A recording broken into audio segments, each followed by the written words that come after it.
ইনকিলাব মঞ্চের মুখপাত্র জুলাই গণঅভ্যুত্থানের অন্যতম মুখ শরীফ ওসমান হাদী।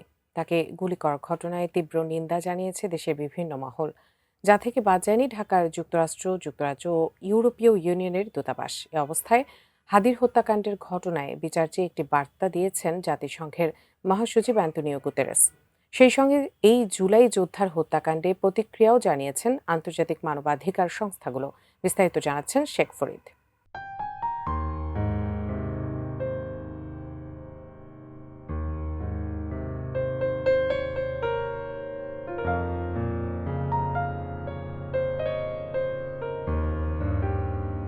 ইনকিলাব মঞ্চের মুখপাত্র ওসমান হাদী হত্যাকাণ্ডের ঘটনায় তীব্র নিন্দা জানিয়েছেন জাতিসংঘ মহাসচিব অ্যান্তোনিও গুতেরেস।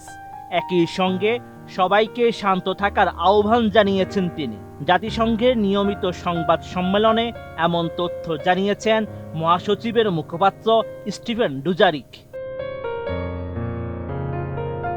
ওই সংবাদ সম্মেলনে ডুজারিক জানান, ওসমান হাদীর হত্যায় জাতিসংঘ মহাসচিব নিন্দা ও তার পরিবারের প্রতি সমবেদনা জানিয়েছেন। তিনি কর্তৃপক্ষকে আন্তর্জাতিক মানবাধিকারের মানদণ্ড অনুসারে দ্রুত, নিরপেক্ষ, পুঙ্খানুপুঙ্খ এবং স্বচ্ছ তদন্ত পরিচালনার আহ্বান জানিয়েছেন। সবাইকে শান্ত থাকার আহ্বান জানিয়ে অ্যান্তোনিও গুতেরেস জানান, আসন্ন নির্বাচনকে সামনে রেখে দেশে উত্তেজনা বৃদ্ধির প্রেক্ষাপটে সব পক্ষকে সহিংসতা থেকে বিরত থাকতে হবে।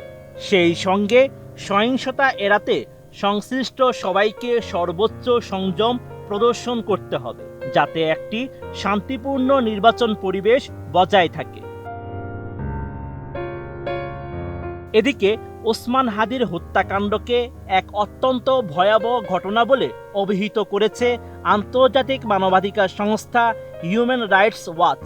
সংস্থাটির এশিয়া অঞ্চলের উপপরিচালক মীনাক্ষী গাঙ্গুলি জানান, যুবনেতা ওসমান হাদী হত্যাকাণ্ড একটি শকিং ঘটনা। আগস্টে পট পরিবর্তনের পর থেকে দেশে যে গণপিটুনি ও বিচারহীনতার সংস্কৃতি শুরু হয়েছে, তা প্রতিরোধে বাংলাদেশ কর্তৃপক্ষকে এখনই জরুরি পদক্ষেপ নিতে হবে। মোনালিসা হেভি ফ্লো 15 পিস প্যাকেটের সাথে 8 পিসের একটি প্যাকেট একদম ফ্রি।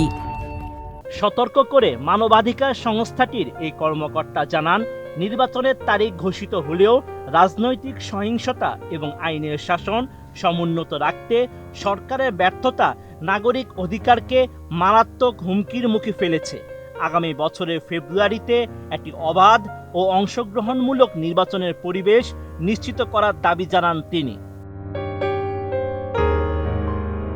এছাড়া ওসমান হাদী হত্যাকাণ্ডে গভীর উদ্বেগ প্রকাশ করেছে অ্যামনেস্টি ইন্টারন্যাশনাল।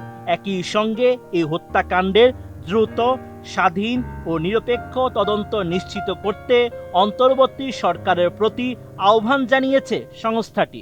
সামাজিক মাধ্যম এক্সে দেওয়া এক বিবৃতিতে অ্যামনেস্টি ইন্টারন্যাশনাল জানায়, সহিংসতা ও হত্যাকাণ্ডের জন্য দায়ীদের মৃত্যুদণ্ড ছাড়াই ন্যায্য বিচারের আওতায় আনতে অবিলম্বে পদক্ষেপ নেওয়া প্রয়োজন।